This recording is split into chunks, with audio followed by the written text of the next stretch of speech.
they went to the queen to tell her her subjects had no bread. Do you know what she said? Let them eat cake. Who took the bomb? We're getting screwed, man. Every time we turn around, we're getting screwed. Oh, the revolution's going to be through podcasting for sure. That's the only way we talk. It's the little guys that take the brunt of everything. It's got to stop. Peasants, man. We're just peasants. Every one of us. You watch those old movies, you see the peasants in the background with the kings and queens walking around. We're those people. We're those people.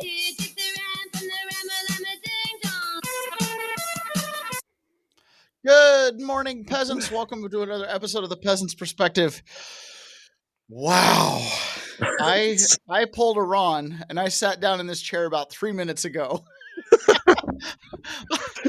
I was home alone last night, so I slept in at like 6:05 when I woke up. I was like, I gotta get the dog out. Let it go to the bathroom. I can't even believe I'm in here. I can't even believe I made it. Oh my God. Are your shoes tied? Huh? Let them eat cake. Was just making sure I got my comment in for the month, Pony Boy. Thank you. And you're not we them boys. Oh, good morning, you guys. I cannot believe. Oh my gosh, we're in here. We made it. Okay. So now what I need to do is do show prep live right in front of you guys. Right on. So well, you know what? Yeah. Today we're just going to have a couple laughs, and we're going to go over a couple pretty serious things, but I'm just not going to be able to do the show in any kind of coherent order unless you guys want to wait 10 minutes for me to get everything lined up. I don't even. That's all right. The news is all mixed up anyways. Yeah, the news is. Yesterday was actually. It's okay if it's out of order. The news is all mixed up. Yeah. There you go. I didn't even have Nashville turned on. Got to turn it on, and you can't even see it. Can't even see it. All right. Oh my goodness. Yeah. So as soon as we're done with this, I'm going to be heading home and going to bed. The dog, brushing my teeth. You know, all the normal stuff. Oh my goodness. Okay. So yesterday this came out in the feed, and this is one of those funny things that over time I've heard many, many times, and every time it comes up, it just makes me laugh. So this is Donald Trump being interviewed by Roseanne Barr a long time ago. Check this out. You ever go for a fat middle-aged woman that's a Jew? It's always possible. No, you're more into the young, blonde, thin model thing, aren't you? I tend to be, but you never know what happens. I mean, life changes. Yeah. Life can change. Have you ever been with a fat woman? No. but it could happen. You should try it. I know. It's good. I can imagine it's very good. No, I think you'd be pleasantly surprised. I think I'd be very pleasantly surprised. I have a feeling. So you're. Anyways, sound kind of trailed off at the end, but that was funny. I think you'd be pleasantly surprised. Well, maybe. I just always find that really funny. Oh man. Okay, so there was this. This is an older video. It's quite a bit of an older video, and this is of the FBI showing at someone's house asking for information. And I wanted to show you guys this because it's a little bit, I don't know, disturbing. I'm actually going to speed it up so that because it's this guy's talking, so I'm going to speed it up a little bit. But I wanted to share something with everyone that might save you a lot of hassle someday. So this is the FBI. And you are with? FBI. And you, okay. State your presence. State my presence, or why we're here to talk to you? We're here to talk to you, see if you can give us a little help. Be honest. On what? I can discuss it, but we need to sit down and talk first. About About what? Yeah. Well, the FBI has a lot of programs going on where we try to identify some situations or people or groups that may be of interest. And you're not in trouble. You haven't done anything wrong, but you may know somebody that put the hair on the back of your neck up that you'd be willing to talk to us about, and that's why we're here to talk to you. I'm sorry, I can't talk about something like that. Yeah. Okay. Bye. So you're not willing to talk to us? No, not unless I'm under arrest. No, You have you haven't done anything. warrant. Okay. You haven't done anything. Okay. So, I hope you understand my concern. absolutely. You haven't done anything. Okay. Yeah. But you understand why we're here. No, I don't. I've just explained it. I understand what you said, but I don't understand why you're here. You don't understand why I'm here. No. Okay. Yeah. Have you done anything that may get you some publicity in the past? I'm not going to answer any Okay, but questions. the reason you hadn't done anything wrong, but you're known, and you're known to have association with sometimes some people in your groups. There's always one that does something, and then everybody looks at the group and says, "Hey, we should have been talking to some people that knew this guy beforehand, so that we could have prevented something." You know, I see that in a lot of groups, Right. like Antifa, and I don't see nobody from the FBI going after them people. Have you seen the FBI not talk to anybody? No. You don't know what they're doing. I know they're beating people up and nobody's doing anything about it. Well, that's something that they need to address.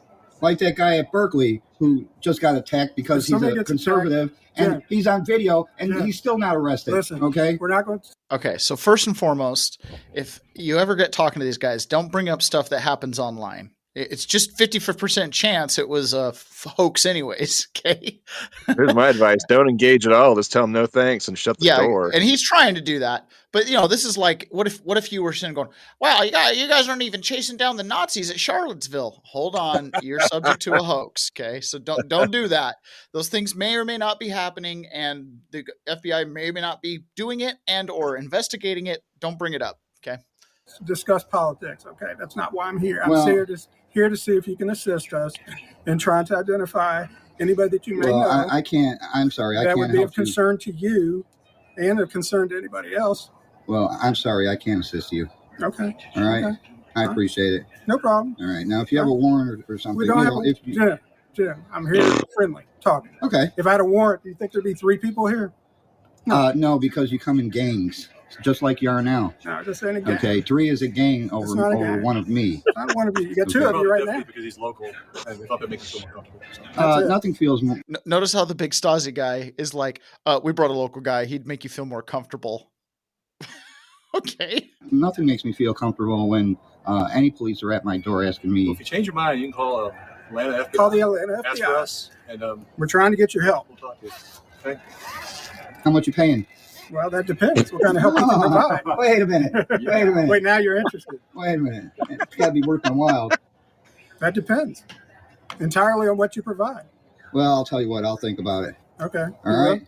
So it's the Atlanta FBI office. Okay. Okay. So just look them up. By the way, did you guys ever take care of the complaint I sent in? What did you send in? I sent in about someone trying to steal my credit card information online. That wouldn't be an FBI issue. Yeah, sure it would. No. Oh no, we only deal with issues regarding free speech, and if you're, affecting the politics of the United States, something we'd be interested in. Oh, real crime? Yeah, that's the Secret Service. Yeah, that's not us. They're not busy protecting presidents or anything. Keep in mind, this was posted in July. Wasn't that the same month Trump was shot? All right. Secret Service, if it's a major network, the Secret Service deals with that. Okay. Did you call them? No. Did you call the locals? Yes. They told me that it's an FBI issue. No, so it's not. See, you get no help. Yeah. No. All right. Well, I appreciate it. I'll let you know if I'm interested in helping you. Okay. Right. I appreciate it. All right. You guys have a nice day. It would have been funny if he was like, some credit card issues. They kept charging my credit card to Act Blue. Okay, so this is what I wanted to share with you guys on that. So I've got my Black's Law Dictionary out right here. Okay, Black's Law. Everybody can see it, Black's Law Dictionary. And I'm looking up the word information. So there's 2 languages. There's the Oxford English, the living language, the language we use every day. And then there's the legalese language, which is in the Black's Law and the Bouvier dictionaries. And sometimes it's a little confusing because you'll have one word that has totally different meanings. So for example, Ron, if I ask you, hey, I'm just looking for some information, what does that sound to you? You're just looking for some facts. You're just looking for some content. Names, dates, times, places. Yeah, basic stuff. Information. If I look it up in a legal dictionary, this is what it says. First sentence, information, an accusation exhibited against a person for some criminal offense without an indictment. An accusation in the nature of an indictment from which it differs only in it being presented by a competent public officer on his oath of office instead of a grand jury on their oath.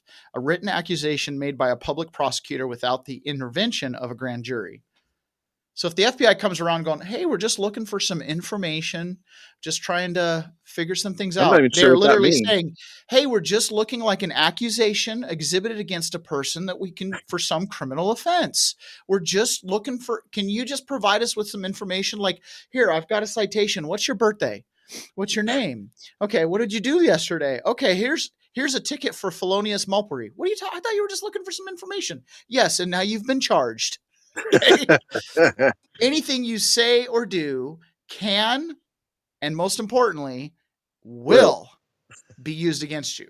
So can makes you feel like it may or may not, if it's against me or not. Nope. Whatever you say, any information you provide will be included in the accusation against you. You give them all the information, all the ammunition they need to turn around, and you load the gun that's pointed back at you. So keep that in mind. An accusation exhibited against a person for some criminal offense. If a police officer, the FBI, comes to your door and is like, hey, we're just looking for some information. Oh, and not about you either, about your neighbors. Yeah, until the crime is snitching.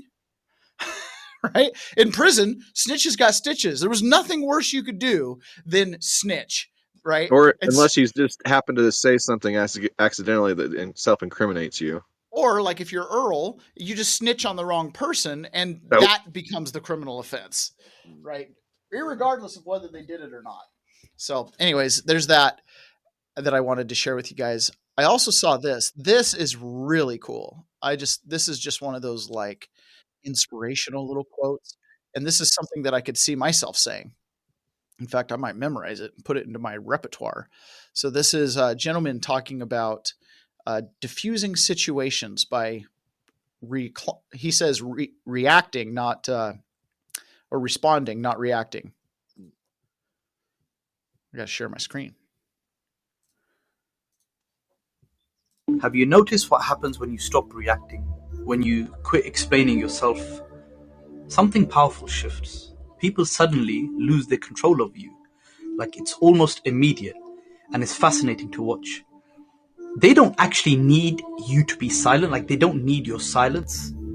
What they need is your reaction, your defensiveness, your desperate attempts to be understood, your emotional outbursts. That's what they need. They feed on all of that energy.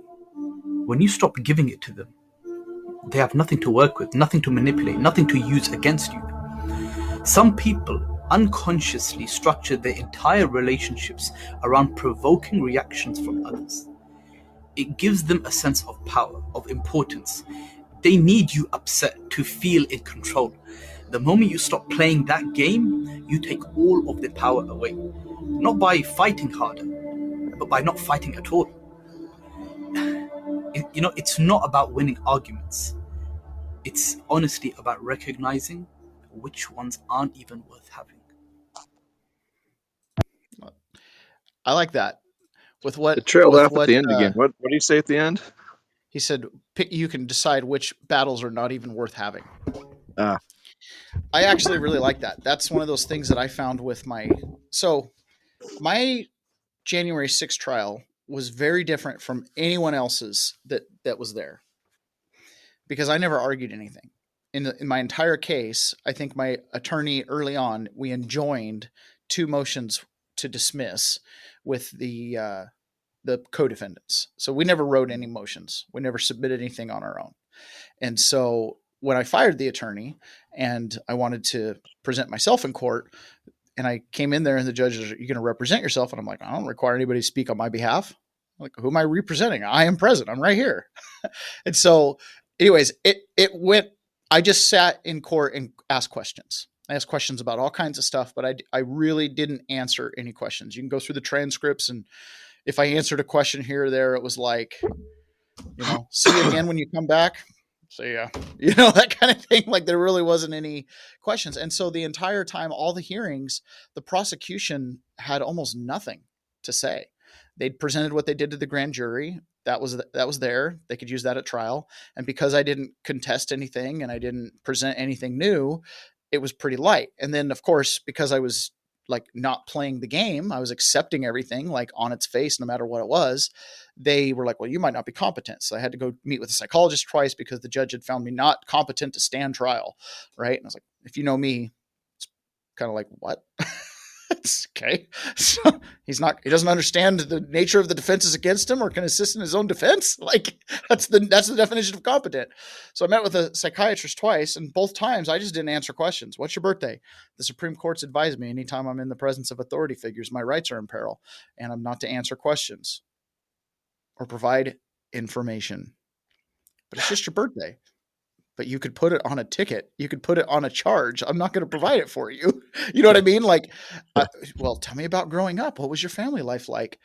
Supreme Court's advised me anytime I'm in the presence of authority figures, my rights are in peril and I'm not to answer questions or provide information. You know, I just over and over and over again. And it left them pretty neutral. And then when I started asking about the speedy trial, because remember, I didn't answer their questions. So when they're like, hey, do you agree to toll the Speedy Trial Act? A judge, does the record reflect that I don't agree to toll the Speedy Trial Act? I accept your offer to toll it and I return it to you. And judge, what prevents us from settling this here today? Right? Like, I don't need to extend this. I didn't toll it. And at one point, the judge was pretty upset when at the end of the hearing, because I go, Judge, are you continuing this matter for your political or financial benefit or the political or financial benefit of some third party? I'm not. I just get paid to sit here and listen to nonsense or people like you. Slam the gavel. And that was the beginning of the demise, because they didn't toll the Speedy Trial Act. And so then the clock started ticking. And then by the time we got, I was done being incompetent, they had like 400 days elapsed, 200 and something days since I'd reserved it, even if you took out the time when he found me not competent, because they have a law that says that the clock stops. Either way, it became a whole thing. So I went from not competent to scheduling a federal court trial, jury trial, with 3 weeks, which is like unheard of. You're not calendared and then, we're going to have court in 3 weeks. Usually when you calendar, it's like the standby attorney, who was my former attorney that I was paying, that I was no longer paying, that the court paid to fly out to DC and everything, is a private Seattle attorney. And he's like, I've never not been able to be fired. And we're not even contentious. Like, he's like, I want to go. You want me to go? There's no like arguing here, He's like, but now I don't work for you. I work for the court. I'm an officer of the court. And they've literally told me I now have to come here to represent you. And he's like, this isn't voluntary for me either. You know what I mean? Like, it was so crazy. So then when we had trial, it was like the most truncated thing you can imagine. I hadn't provided a bunch of stuff. They didn't bring up any background witnesses. I didn't provide character witnesses on the stand, so they didn't have any cross-examination. I didn't introduce England for the English, no to our replacement. Amen, brother. So that was Little Englander. Thank you for joining us. Yes, I think we might actually have met our chat goal this morning. Like, how awesome is that? Okay. Because I got 2 new people in here. So awesome. Pony Boy, you made it in there. Oh, Little Englander, you're on YouTube. If you can jump over to Rumble at least, log in, make a comment, and then come back to YouTube. I know the stream sometimes people like it better. Okay. So I had the 3-week trial, or I had the trial, and it was like 4 days. I mean, it was a voir dire, jury selection. It's 4 days. And it was just, 2 or 3 tweets, 12-second video. Parliamentarian comes in. Yep. The count was disrupted. I mean, it was like, it really was stripped because I didn't react. I didn't give them a whole bunch of red meat to like dig around with. It was a railroad. They were going to do what they were going to do anyways, but I wasn't going to consent and play the game. I wasn't going to let them have the power of dragging me in and the reaction and the emotionality. Like, it is what it is. What's going to happen is what's going to happen. Like, you're not going to stop Genghis Khan, just one man, So there's this quote in Atlas Shrugged that I read often. I read this often, and this will not be the last time I read this, but this is Ayn Rand speaking through her character, John Galt, who is essentially getting people to pull out of the system in order to let the system just coast its way to nothing, right? The system, this corrupt system of looters who take your energy and your effort and your loosh, is using your virtue against you, your desire to follow the rules, your desire to achieve. They're weaponizing that against you. The more they achieve, the more they tax. The more power you have, the more they want to regulate and co-opt you in their scheme of regulation. They want, in this book, they're trying to get these different industry captains to turn on the other industry captains. Oh, hey, if you work with us, if you do this XYZ, we'll make some laws that will hurt your competition. And who knows, if you're lucky, maybe you can have a monopoly. You know what I mean? And once you have the monopoly, you're totally under their control. It's they that have the monopoly. And so he's John Galt, the character, is throughout the whole book, and it's a big book, so I'm not giving any plot line away, but he's stopping the motor of the world. He's getting the people, the industry leaders, the Elon Musk. He's getting these people to just go, I'm okay. Imagine if Elon Musk just, stopped doing what he was doing and convinced everybody else that had the knowledge to shoot rockets into space to just, oh no, we're just going to go work in the farm and throw some manure, buck some hay. Like if they just stopped doing it, if they withheld their brain from the system, what do you think Adam Schiff's going to do? Can he make a train track? Can he build a skyscraper? You know what I mean? Like what happens when the people who actually know how to do things just decide not to do them? And at one point, this character, John Galt, because, he's like the smartest man on the planet, and has the answer to all their questions. They actually kidnap him and they're like, listen, we're going to put you in charge of the economy. You're going to be the secretary of economy, right? You're going to be able to run everything. And he goes, what's the first thing you do? He goes, get rid of all taxes. Oh, we can't do that because then, what would people be working for and how would we have control? And he goes, okay, all right, well, what would you like? And so then he asks them. So at this point, he turns it around. He stops providing information. You're not going to get rid of taxes, then we're done. All right, well, what would you have us do? And he goes, well, I'll do whatever you want me to do. We want you to fix the economy. Okay, how would you like me to do that? Well, that's why we have you here to tell us how to fix the economy. I'll do it. What do you want me to do? Tell me exactly what you want me to do to fix the economy. Well, clearly we don't know. That's why we kidnapped you. What do we need to do to fix the economy? Get rid of taxes. No, we're not going to do that. Okay. What do you need to do he just is like, yes, I'll be the perfect secretary of commerce. What do you need me to do? Well, we want you to decide. Okay, well, I just want to do what you want. You know what I mean? And there's a line in from a different character where he goes, to defeat a vicious fraud, comply with it literally, adding nothing of your own to disguise its very nature. So he's basically like, okay, you want my brain? Imagine if Elon Musk was like, okay, NASA, yes, I'll send a rocket into space. How would you like me to do that? Well, we want you to build it and do it. Okay, and tell me about the physics of it so I can What do you want me to make it out of? You know what I mean? Like remove your brain from the equation and just become their robot, and you'll realize they don't know what they're doing. They rely on you who knows, and they weaponize your virtue, your guilt, your rule following, all the things your mommy taught you to be a good little person. All of a sudden they turn it around and weaponize it on you. So Ayn Rand gives the anecdote to this, what we have to do to stop this. I am speaking to those who desire to live and to recapture the honor of their soul. So many people get caught up in chasing the dollar and running the rat race that they lose the honor of their soul. I mean, it's just the way it works. Now, the truth about your world. Stop supporting your own destroyers.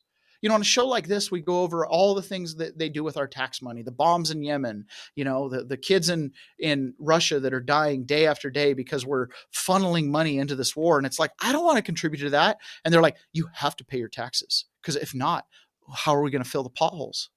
How are we going to protect you? Don't you want to protect yourself and your neighbors? So pay your taxes. Yeah, but you're using most of that money for bad. Yeah, well, pay. You're a rule follower, right? You wouldn't want to break the rule. Yeah, but the rule is causing me to break my moral standards. Do you see where we get into this? Like, Catherine Austin Fitts says the Bush administration did a little bit differently. They're like, you can pretend to be good little Christians. Just give us your money and we'll go do the thing. You know what I mean? Like, but you're still doing it. You're still paying for it. It says, now that you know the truth about your world, stop supporting your own destroyers. The evil of the world is made possible by nothing but the sanction you give it. It's your argument. It's your back and forth. It's, you know what I mean? That's where they use the Hegelian dialectic to go, we're going to ask a mile, but we'll eventually get you to go half a mile. You didn't have to go 1 inch. They know that. They offer big things, scare you with big things. In the court system, they'll charge you with 90 things and they'll be like, but if you just take these 2 charges, I didn't do the 2 things either. Do you see what I'm saying? Like, I met so many people who in prison, and there's no shame in saying you did the thing you're in prison for doing. You're already there. Confessing your guilt after you've been convicted, there's no consequences to that, right? So it's not like there's a bunch of inmates going around like, I never did it. Murderers, maybe it's a little different. If they've still got a murder over their head and they're working in the appeals process, they might not admit it. But most guys are like, yeah, I dealt the drugs. I did this. I did that. Sure, the trial was crap, but at the end of the day, I was a drug dealer. You see what I'm saying? Well, what happens when you're not a drug dealer? I did meet people who are like, maintain their innocence. Like, I did not do this thing, but I was looking at 25 years or 5. So I took the 5 because I was already 3 years in pretrial. And it was like, at least then there's a light at the end of the tunnel. That's this weaponizing your virtue against you. Withdraw your support. Do not try to live on your enemy's terms or win at a game where they're setting the rules. We talk about constitutional rights. My constitutional rights. They just changed that. They just redefine the scope of the rights. Like, look at the Second Amendment. When I read it, it looks pretty simple. Like, I have the right to bear arms, and specifically to raise a private army, a militia. So why can't I do that? Well, I mean, it's your constitutional right to bear arms, but we interpret it as only in self-defense, and only if you have no more escape routes left, and only if you've registered the gun, and only if there's less than 3 bullets in the magazine. And so those are your civil rights. The ones that are like sand changing beneath your feet. They're not civil rights at all. They're just privileges slapped with a label of rights. And then there's an obligation to you. Yeah, you have the right to bear arms in self-defense, which means you have the obligation to only bear arms in self-defense. Well, hold on a second. I don't know if that's exactly what the framers intended. You know what I'm saying? So don't try to live on your enemy's terms or win at a game where they're setting the rules. Do not seek the favor of those who have enslaved you. Do not beg for alms from those who have robbed you, be it subsidies, loans, or jobs. Do not join their team to recoup what they've taken from you by helping them rob your neighbors. One cannot hope to maintain one's life by accepting bribes to condone one's own destruction. Hey, FBI, how much you paying? Because today you pay me to turn in my neighbor, but tomorrow you'll pay them to turn on me, right? Do not struggle for profit, success, or security at the price of a lien on your right to exist. It was amazing to me as I climbed the business ladder, right? And I got to a moderate level of success at the small business level, and I have these peers. And it's like, who do we work for? I don't think we work for ourselves. We work for the health department. We work for the building department. We work for the state regulatory agencies. Apparently, Labor and Industries takes a cut of everybody's wage. I'm pretty sure I may as well put them on the payroll as an employee. You know what I mean? But I don't know what I get back from them. The whole thing is set up like that. Do not struggle for profit, success, or security at a price of a lien on your right to exist. Such a lien is not to be paid off. The more you pay them, the more they will demand. The greater the values you seek or achieve, the more vulnerably helpless you become. Theirs is a system of white blackmail, derived to bleed you, not by means of your sins, but by means of your love for existence. Do not attempt to rise on the looter's terms or to climb a ladder while they're holding the ropes. Do not allow their hands to touch the only power that keeps them in power, your living ambition. Go on strike in a manner I did. Use your mind and skill in private.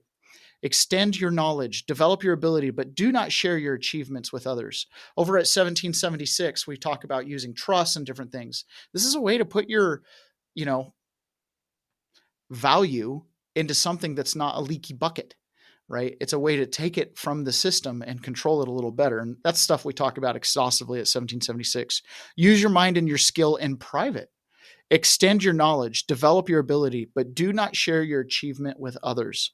Do not try to produce a fortune with a looter riding on your back. The looter in our day would be the IRS. Stay on the lowest rung of the ladder. Earn no more than your barest survival. Do not make an extra penny to support the looter's state. Since you're captive, act as a captive. Since you're captive, act as a captive. Do not help them pretend that you're free. Be the silent, incorruptible enemy they dread. When they force you, obey, but do not volunteer. Never volunteer a step in their direction.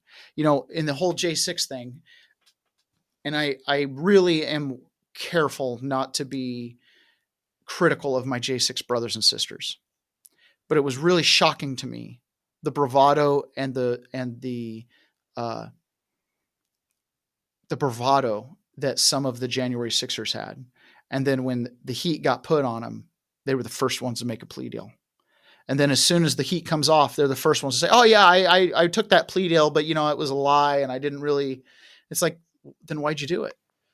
Right. It's that you gave them that inch. You gave them the consent to say, yeah, I'm a terrorist. Yeah, I attacked the Capitol.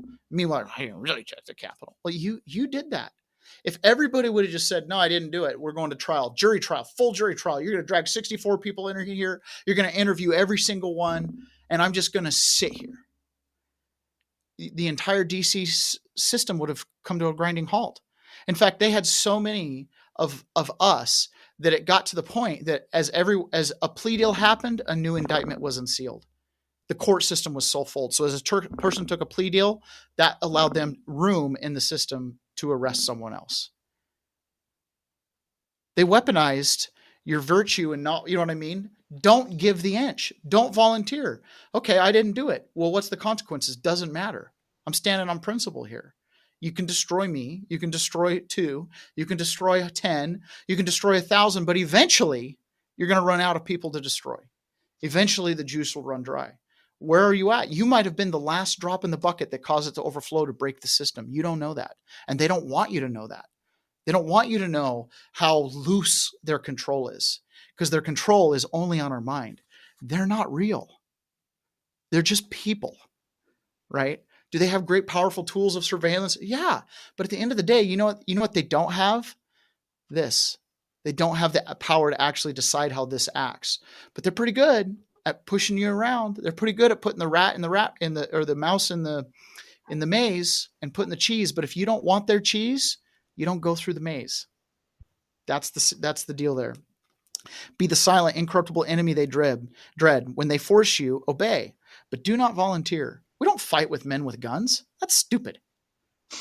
Okay? You don't fight with them. You just, what do you want me to do? You just comply. Don't comply in volunteering. Say, if I don't comply, are you going to pull your gun out and do something bad? Yeah. Okay, well, I'll do that then. I'll do this. Well, if I don't do that, are you going to pull it? Make them show their gun. You want to make a police officer on the side of the road really uncomfortable?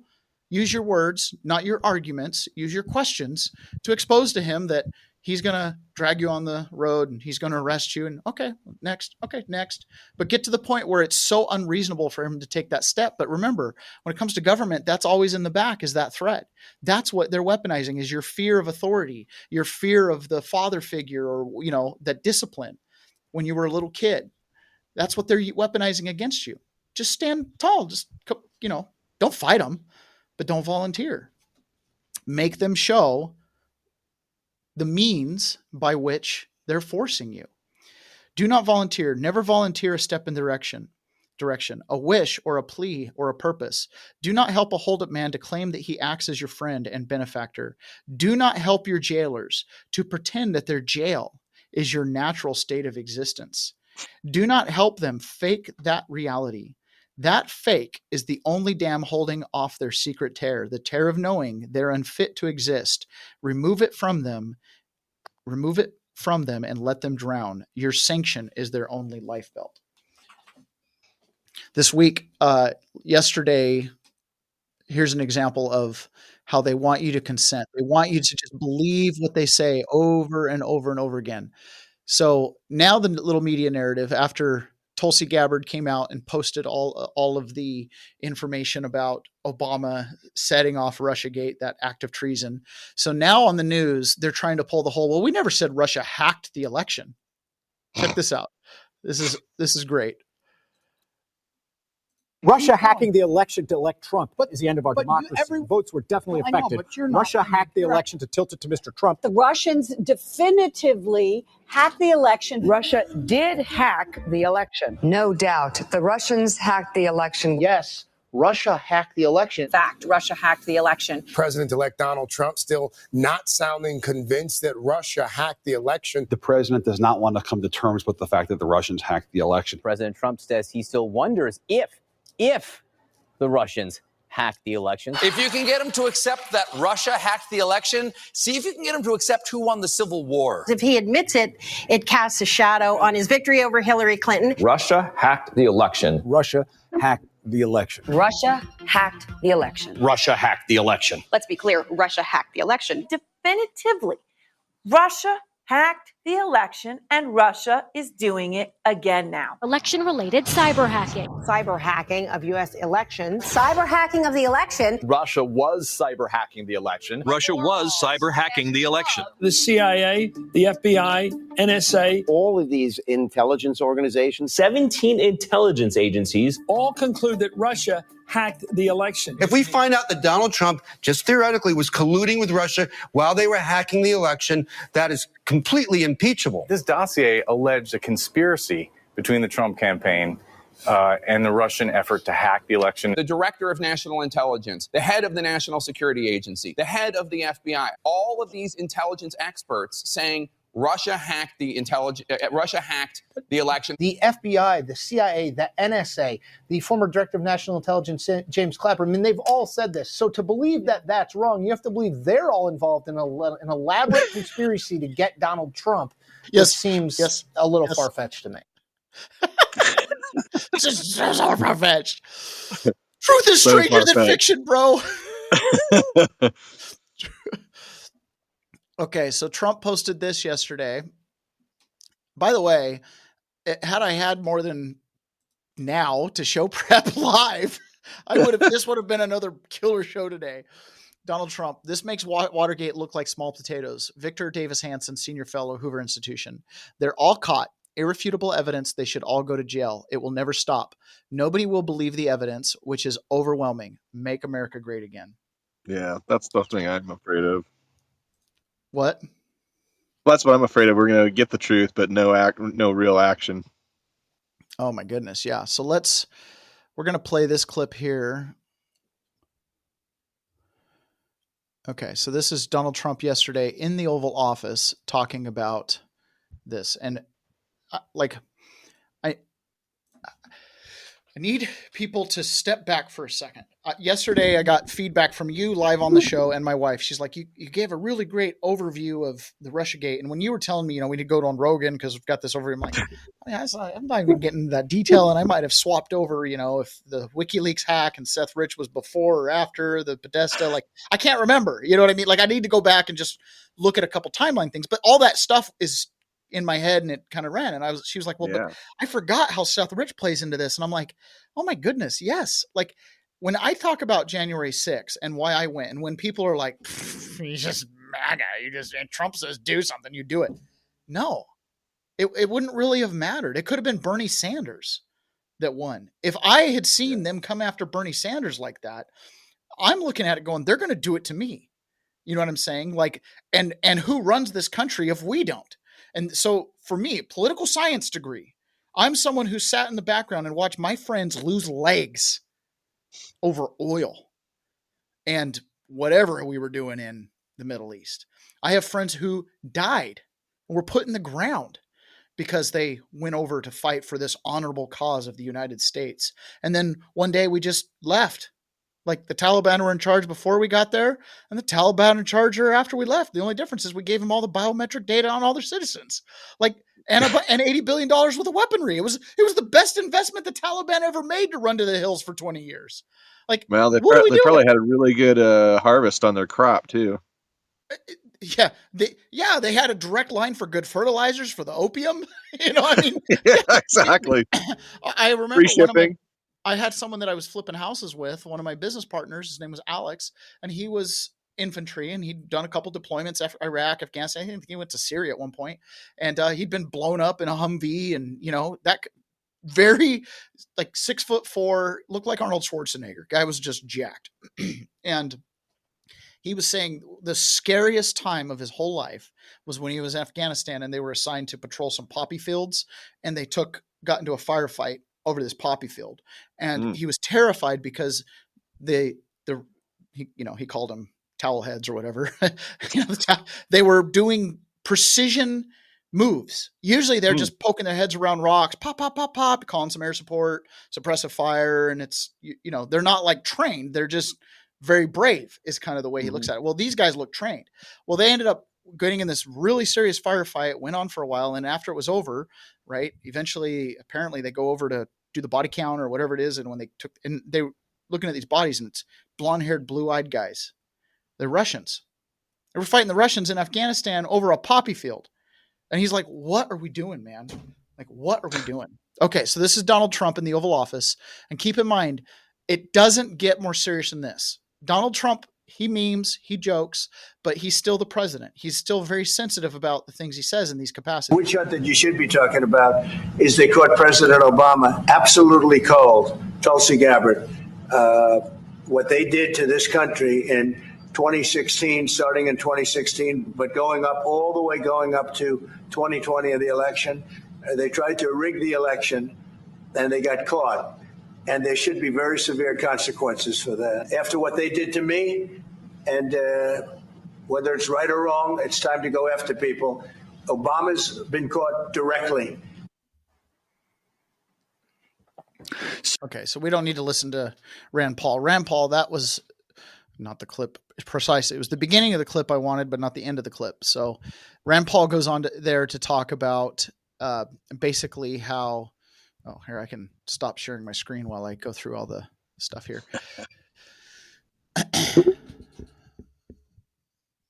Okay, so he goes on to basically say, you know, yeah, it was really weird when everything was going down and I was really suspicious of it. And it's like, yeah, okay. I find it funny. Okay, this is just me, right? My personality. I find it funny when you have like a sitting senator who will fight with Donald Trump or will negotiate, even worse, they negotiated with Joe Biden, but they knew that the election was rigged, stolen, this running coup. And yet do you see how they're consenting to the very enemy that they allege to fight, which makes you wonder if they even know, right? Or if they really believe it or not. But this is, and so with Rand Paul, it's another one of those funny things like, man, it's a good thing I'm not an elected official. Cause I'd just be like, whatever that guy says, we're just got to make it right. He's in charge now. Okay. So this is Donald Trump. This is probably going to overrun that last clip. I got to share screen. The DOJ target as part of their investigation? What specific figures in the Obama administration? Well, based on what I read, and I read pretty much what you read, it would be President Obama. He started it. And Biden was there with him, and Comey was there, and Clapper. The whole group was there. Brennan, they were all there in a room. Right here, this was the room. This is much more beautiful than it was then, but that's okay. I have nice pictures up that came out of the vaults. They were in there for 100 years. This is much more beautiful.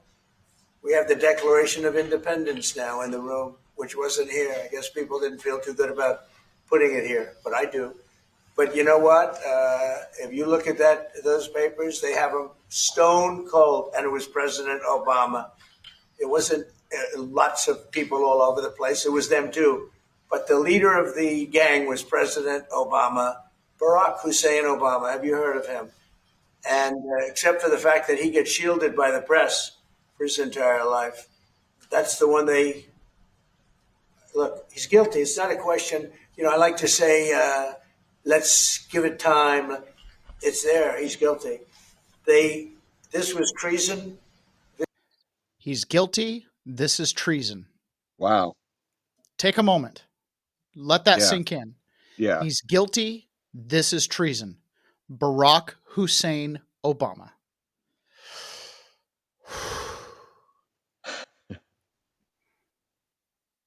But Russia didn't Russia hacked the elections. No, they didn't. Barack Hussein Obama made that up. There's a small moment right now. Where if you were on the side of believing the intel agencies and you've got an out that you can just say, oh, I was lied to. There's a small window right now where you can jump off the ship. But if you don't jump off ship right now, the people who continue to support Barack Obama and will, go to defend him, this is what you're defending. You're Trump defending is treason. Dead serious about this. They tried to kill him. That was the other thing he said. They tried to shoot my head off. These people are deadly serious. Every rape that happened from an illegal immigrant that crossed that border in the last 4 years, it only happened because Barack Hussein Obama committed treason. Every murder, every burglary, every piece of identity theft, every person who couldn't afford a house because of housing pressure, every single person who couldn't get an emergency response because the emergency system is flooded with illegal immigrants causing problems, every single person who couldn't get proper service at an emergency room because illegals use it as primary care. That's because Barack Hussein Obama committed treason. Every single person who's dying in Ukraine and Russia are dying as a result of weak and feckless leadership in apparently some type of Ukrainian cover-up over the fact that the Democrat National Convention was housing their servers there, right? And they were covering up apparently a whole bunch of grifting crimes, hence the Biden, Burisma, et cetera, et cetera. Those boys' blood is on their hands because Barack Hussein Obama. Barack Hussein Obama could have let Hillary be charged. He could have thrown her to the wolves. He could have respected the democratic process and allowed Donald Trump to have a normal presidency. But instead, Barack Hussein Obama chose to commit treason. So it's not a matter of the people who did this of, well, is this too political? This isn't about politics. And I'm not someone who casts stones. I try not to be. I've done it a lot in the past. I try not to be now because I understand the nature of it. But this is something where it's like we either have a country or we don't. We either, and I've been to prison. I've seen the dark side of society. Yes, the border was open for wide decades, bye-bye, but Trump closed it. It could have been closed. And he was closing it when he was in the first time, and they opened it wide open. But yes, it has been a problem for decades, and it will continue to be a problem. But that's why we hire them to protect the border, not open it. Okay. He's guilty of treason. Let's go back and just hear that again. Yeah, let's give it time. It's there. He's guilty. This was treason. This was every word you can think of.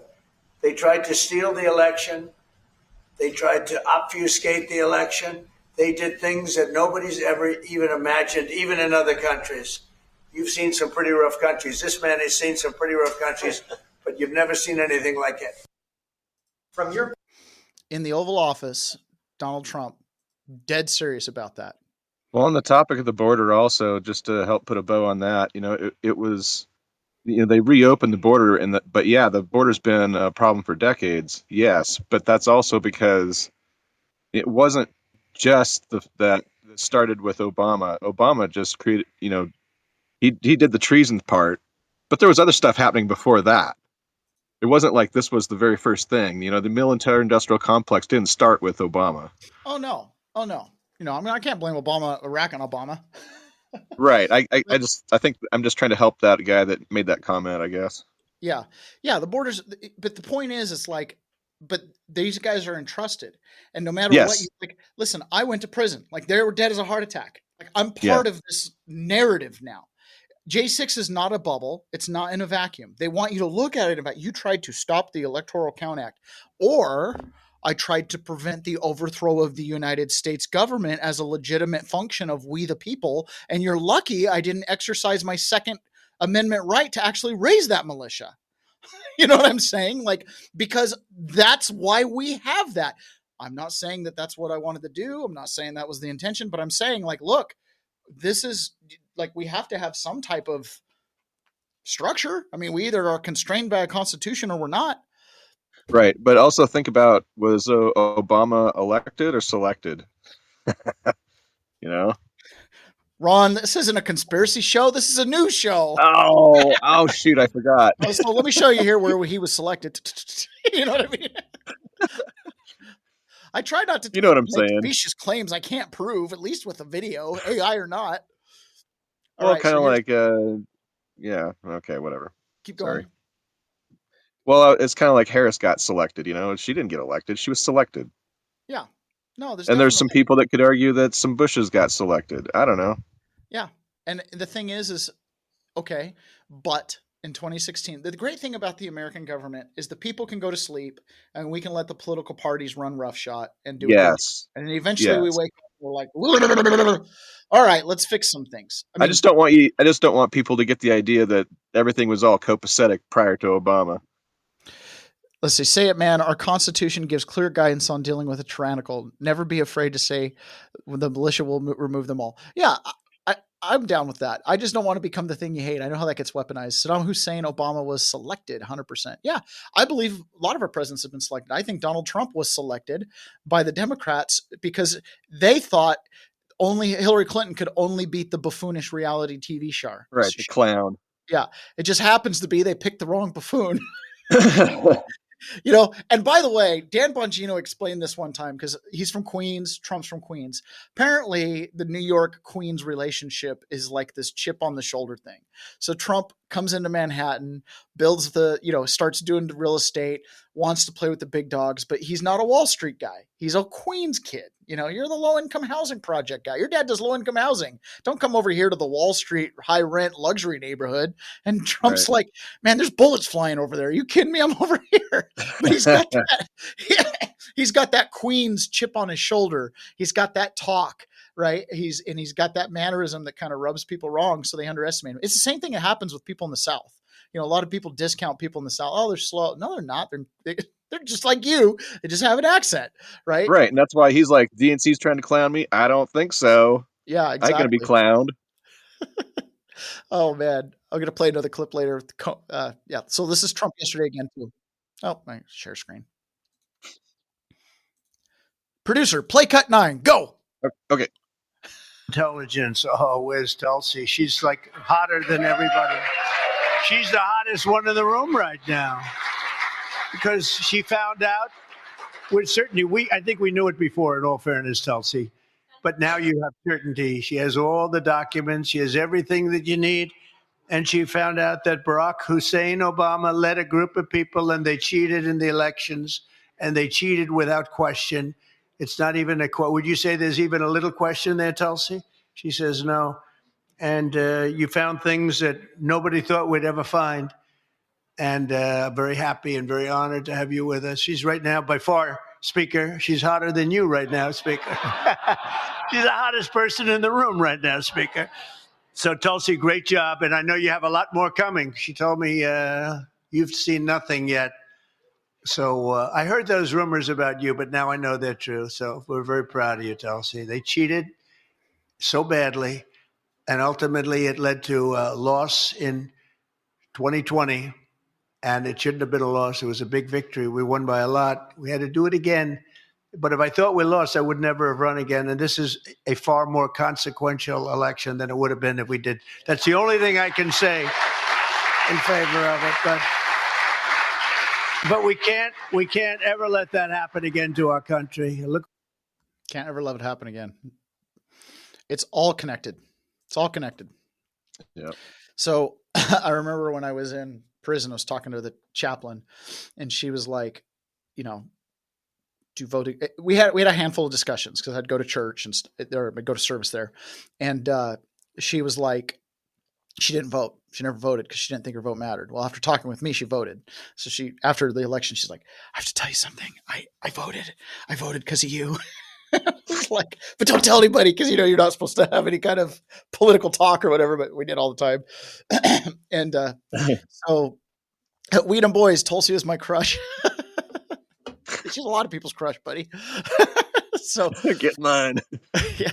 So anyways, she was like, after Trump was elected, I told her, I said, well, it's my opinion that in history we'll go down and it'll say that January 6th was like people who got it. Like the story will change. It'll be a holiday instead of a day of mourning, and it just June 17th or whatever. Yeah. So I wanted to show you, I got to make sure I find it. Okay. So this is James Clapper, and this was years and years ago. So this was like while the Russiagate investigation was still going on. James Clapper is one of these, to use not Trump's words, an enigma. He's the one who lied to Congress about the NSA spying on people, where he just said the exact, I don't spy on people. Like it was just, it was like, so it was the least lie I could do. Like they don't spy on people. Just that's it. Otherwise, anything other than that is such mental gymnastics. It looks even more obvious. He's just like, national security, I have to say no. You know what I mean? Like it was like he made it really simple. So James Clapper this entire time has been telling us exactly what happened. He's been telling us exactly what happened. but the people that are asking him the question don't understand what he's saying. Okay? They don't understand what he's saying. And I don't know if he does, because I've heard criticism like Clapper's a buffoon and they don't like it because he speaks out of hand. Like he doesn't play the game right. And so the impression I get from the people who have alleged this is they kind of play him. Like they know he's going to say what he knows to be true. So they set it up so that when he says it, it's not the whole thing. So this is what James Clapper does here. And he's still saying that the Russians rigged the election, the conclusion of the IC report, but he's telling us the entire thing that happens. Oh, let me share screen. Listen to James Clapper. For President Obama, we might not have done the intelligence community assessment that we did that set off a whole sequence of events which are still unfolding today. President Obama is responsible for that, and it was he who tasked us to do that intelligence community assessment in the first place. It was he who tasked us to do that intelligence community assessment. For President Obama, we might not have done. If it weren't for President Obama, we might not have done the intelligence community assessment. Did you just say that out loud? Yeah, that's what I heard. That's what I'm saying. Like he's kind of the whole time he's been saying the thing. It's like and on our side of the fence, we're like, well, Clapper said that Obama was behind it. They're like, well, how do you get that? It's like, because Clapper said if it weren't for Obama, we wouldn't have even looked at it. Like, so he did it. You know what I'm saying? Yeah. I'm not saying Clapper knows or doesn't know that Russia, like he might not be in on the scam. You know what I'm saying? Like some people have alleged that he's kind of doofusy like that. Like, don't ever tell him what we're really doing. Tell him what you want him to know, because he's going to blab it. Well, in the way he says it, he has plausible deniability for sure. Yeah. So Barack Obama came out with a statement yesterday. Oh boy. Which is a huge deal, right? Because usually they don't make comments. Let me see if I don't see. Because anything you say can and will be used against you. Yes. Let me see if I see it. I'm looking for it. Better do a search. Huh? Better do a search real quick. Let me see. Shouldn't be that hard. Oh, I guess it is. Maybe I'll try to find it later. I've got all these clips of just everybody lying. You know, all these people, oh, we didn't do it. Bye says on January 6th, when it first started, I thought, thank God people are finally going to do something about these losers in DC. Like, I was like, storm that mother heifer, drag those puppets out. Yeah, there was a lot of that energy. There was a lot of that energy there. That's for sure. There's a lot of that energy.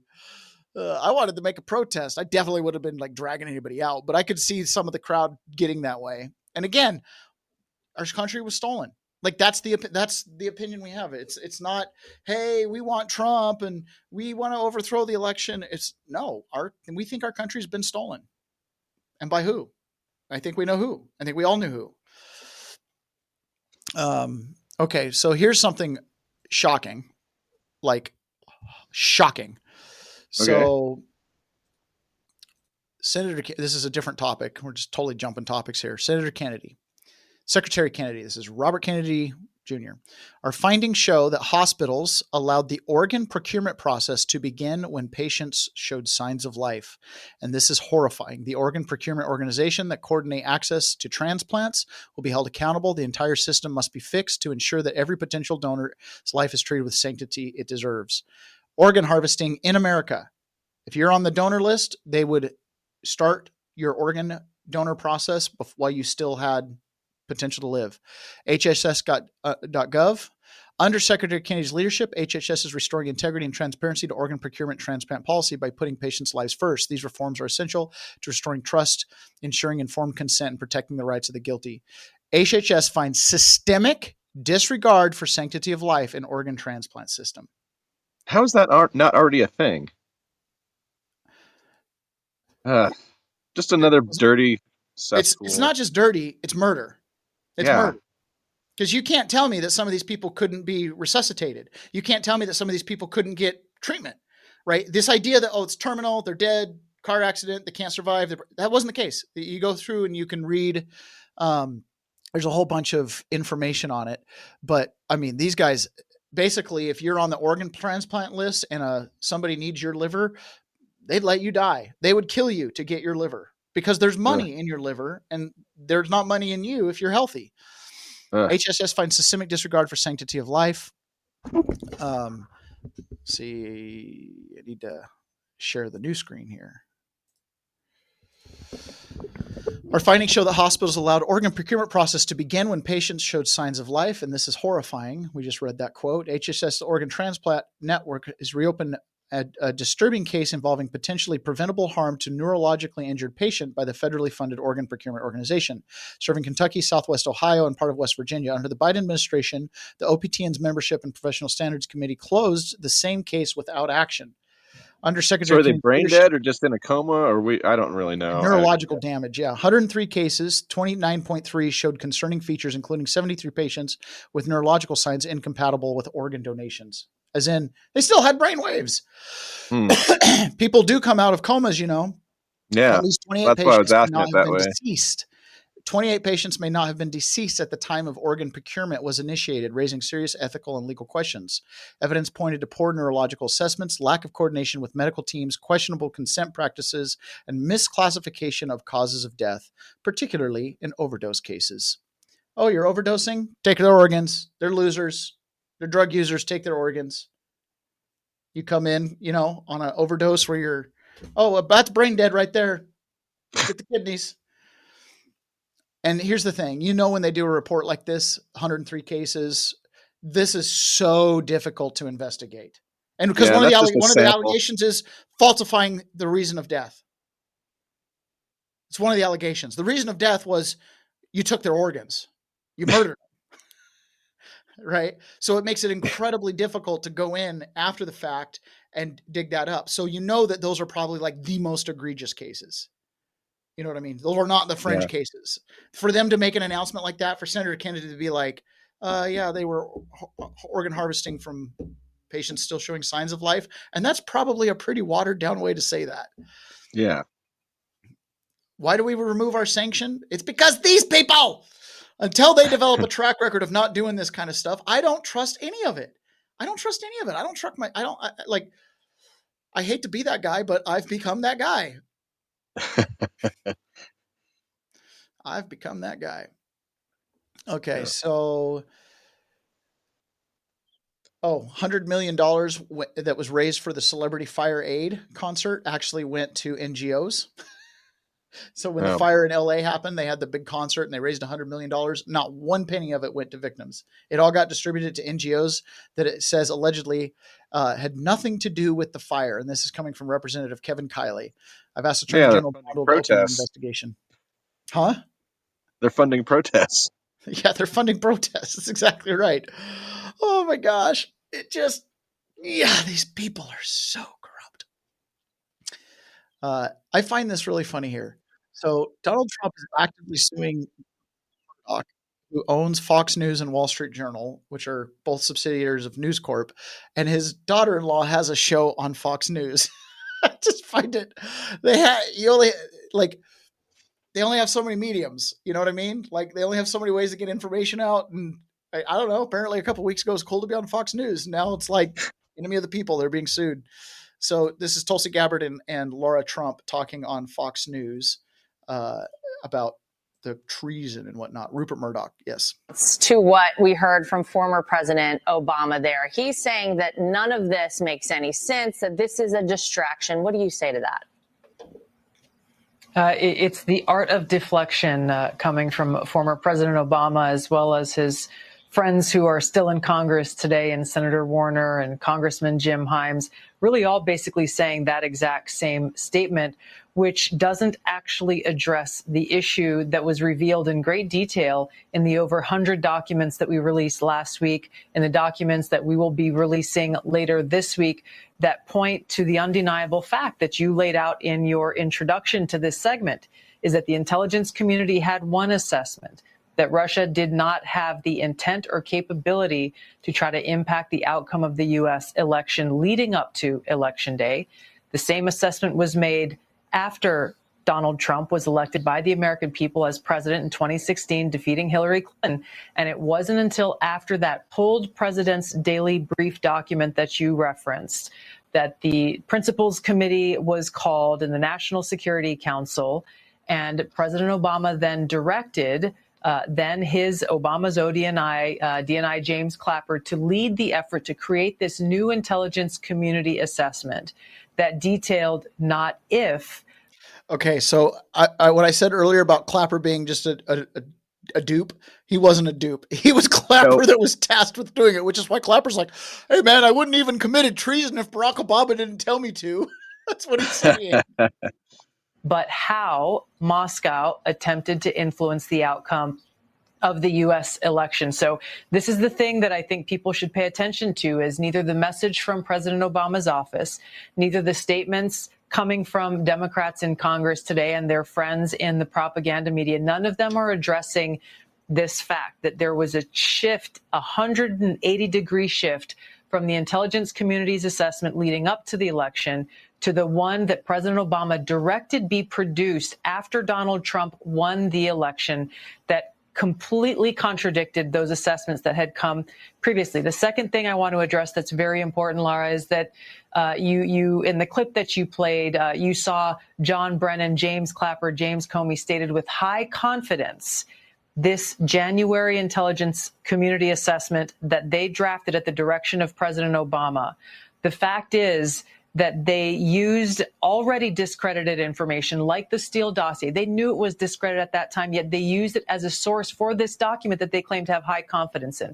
They used intelligence that some of these intelligence community professionals rejected previously because of the lack of credibility and the lack of the ability to vet with any kind of confidence whether or not that information or intelligence was accurate and could be used for an assessment. There's a long laundry list of facts and intelligence reporting that directly contradict the statement coming from President Obama's office and those who are trying to deflect away from what actually happened, which was after Donald Trump was elected, led by President Obama, there was an effort to create a document that would serve as a foundation for what would be a years-long coup against President Trump, therefore trying to subvert the will of the American people who sent him to the White House in 2016. She's my hero. I have been cautious of Tulsi Gabbard.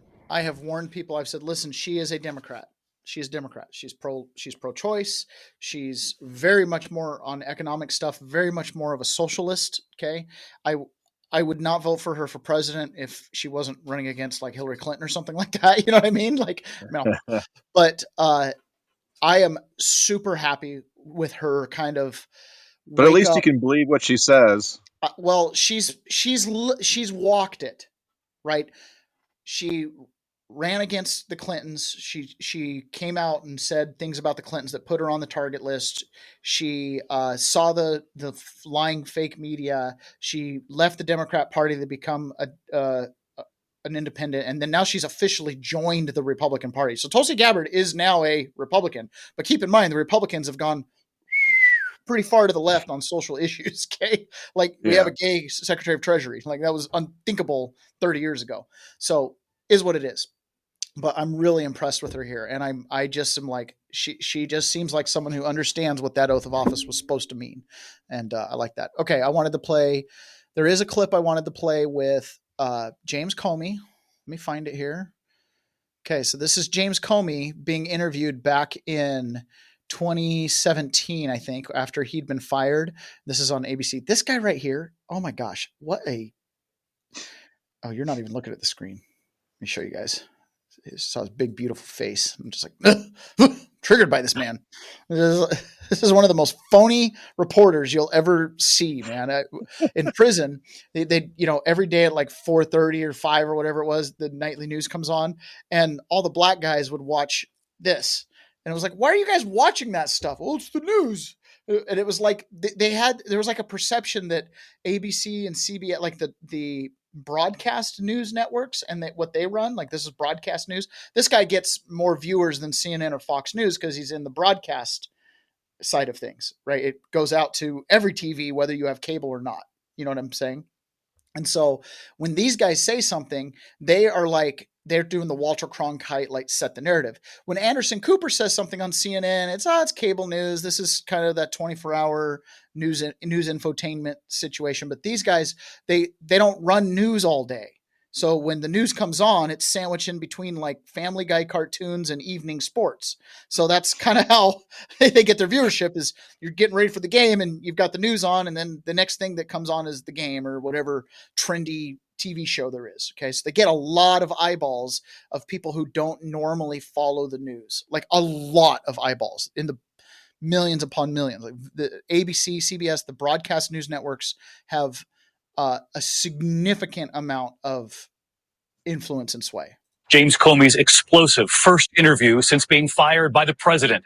The former FBI director describing in stunning and sometimes in graphic detail the conversations he says he had with the president, the private dinner, and the unverified dossier that Comey says the president was fixated on. In particular, the most salacious allegation contained in that dossier. Tonight, what we never heard from James Comey before, one-on-one with George Stephanopoulos. You headed into Trump Tower that day. Were you nervous? Yes. FBI Director James Comey was with a group of intelligence agency heads briefing the president-elect and his top aides on how the Russians interfered in our election. President-elect Trump's first question was to confirm that it had no impact on the election. The intelligence community does intelligence. The White House does PR and spin. You also said you were struck by what they didn't ask. Very much. No one, to my recollection. I think that's interesting. He says the White House does PR and spin. It's like, what? Yeah. So what's coming next from the Russians? How might we stop it? What's the future look like? It was all. Okay. So notice how he's setting the stage. This obsession that the left and the Uniparty has with Russia is hard to wrap your mind around. He's already like, if there's an allegation that Russia wrapped the election, the president should be like, well, are they going to do it again? Or he's already trying to gear this like Trump is cozying up to Russia. Why aren't you going after him? I mean, and that mentality kind of, you can really connect the dots all the way to this war in Ukraine and Russia kind of thing. What can we say about what they did and how it affects the election that we just had? Comey says he then asked to meet alone with Trump to warn him about that now infamous Steele dossier. Unverified information on Trump's ties to Russia, including allegations of Trump's encounters with prostitutes in Moscow. I'm about to meet with a person who doesn't know me. He's just been elected president of the United States by all accounts. And from my watching him during the campaign, could be volatile. And I'm about to talk to him about allegations that he was involved with prostitutes in Moscow and that the Russians taped it and have leverage over him. Did you tell him that the Steele dossier had been financed by? He's the former director of the FBI doing this interview, and he's completely just smearing Trump. Like it is such a false allegation to even let it out of your mouth on live TV. Comey's not stupid. He knows exactly what he's doing. By his political opponents? No. I don't even think I used the term Steele dossier. I just talked about additional material. But did he have a right to know that? That had been financed by his political opponents? I don't know the answer to that. It wasn't necessary for my goal, which was to alert him that we had this information. How graphic did you get? My goal was to alert him that we had this information. Imagine someone coming in like, hey, it's a mighty nice video of you the other day committing that crime, and be awfully bad if anybody got a hold of that. It's a shakedown. It's a shakedown. I think as graphic as I needed to be, I started to tell him about the allegation was that he had been involved with prostitutes in a hotel in Moscow in 2013 during a visit for the Miss Universe pageant, and that the Russians had filmed the episode.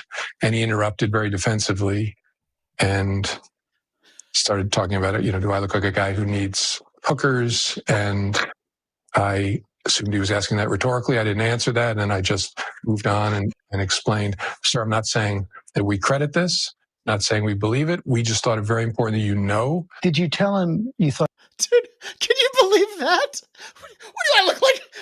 Do I look like a guy who needs hookers? Like Trump's, it never happened. So when he says they've got it, they have a video of it. He's like, "What are we doing here?"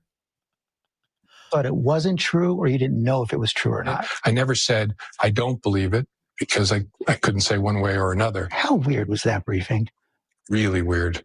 I was almost, I was floating above myself, looking down, saying, you're sitting here briefing the incoming president of the United States about prostitutes in Moscow. Comey says that on January 27th, at a private dinner in the White House, President Trump raised the issue again. By the way, I was floating above myself like Susan Sarandon. Every other politician that is got blackmail or whatever, they know it. So it doesn't have to be said. This is the difference between the guilty man and the not guilty man, the man with shame and the man without shame. Trump has no shame. He has no guilt. Okay. So when the thing comes up, he's like, he made Comey say it. He made Comey say it. Well, it's also why he didn't ask the questions. It's also why Comey said, well, it's surprising he didn't ask some other questions. Well, he didn't ask those other questions because he didn't think of them because it didn't happen. It didn't happen. I'm just going to go, that did not happen. Right. But every other politician is thinking, oh, maybe they got that one time, oh my goodness. And if they don't have that, what else do they have? Which hookers are you talking about? Yeah. Andrew Cuomo, and they got him on basically false allegations of sexual harassment. Why? Because of the COVID thing. He knew he was guilty. That shouldn't stick because those were horrible hookers. Yeah. Says he may want me to investigate it to prove that it didn't happen. And then he says something that distracted me because he said, if there's even a 1% chance my wife thinks that's true, that's terrible. And I remember thinking, how could your wife think there's a 1% chance you were with prostitutes peeing on each other in Moscow? I'm a flawed human being, but there's literally zero chance that my wife would think that was true. So what kind of marriage to what kind of man does your wife think there's only a 99% chance you didn't do that?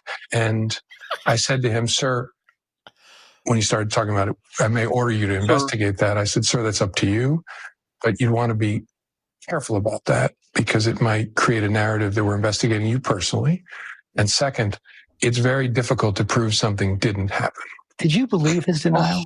Honestly, never thought these words would come out of my mouth, but I don't know whether the current president of the United States was with prostitutes peeing on each other in Moscow in 2013. It's possible. So you can say whatever you want. It's hard to unprove it. Okay, got it. Yeah. Oh, okay. Okay, got it. Okay. All right. So we have to do a certain amount of Rumble private streaming. And I didn't understand how this worked. I thought I could just stream a whole thing private. That's not really how it works. It's actually at the end of the show, we go private so that the premium members get a last little bit of content. So for everybody, thank you for coming. Please join us, 1776live.us. Tomorrow, I'm doing an Ignite presentation for 1776 Live that is open to the entire public. And you'll need to go to 1776live.us to register. It's on Thursday at 4:30 p.m. Pacific time. So you'll have to figure out your own time zone for that. But anyways, go get registered for that. And of course, leftbehindwithout.org. We were just featured in a J6 newsletter, which was pretty awesome to see.